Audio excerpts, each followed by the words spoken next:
आपणकर से बहुत हिट भी होता आमे तो प्रथम उत्तम महांतीकर भक्त सालबेग फिल्म देखीलु दंडा अलुंगा तांकर गोटे बहुत बड़ फिल्म आमे तांको देखा जाइलु केसर टकी जे पड़ीला माने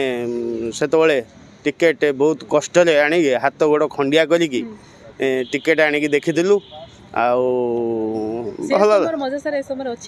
एबे बर्तमान जो आपणकर सोशल मीडिया प्रभाव रे टिके कमी जाइए किंतु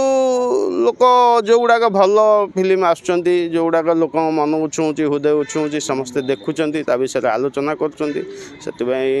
उत्तम महांती जड़े आमे तांको पाखुरु देखीचु व्यक्तिगत भाव भी सहित माने कथा हेचु मिशिचु तांकर अवहान काल आम बहुत दुखित एवं मर्माहत। निश्चित भाव में जो भाव उत्तम महांती परलोक साधारण लोक मान आम आलोचना करूँ जो भाव परलोक पूरा साधारण लोक मैंने मर्माहत होती ओडिया चलचित्र जगत ओडिया गोटे बड़ शून्य स्थान सृष्टि करें भुवनेश्वर बबिता पाणिग्राही रिपोर्ट न्यूज़ 18 ओडिया।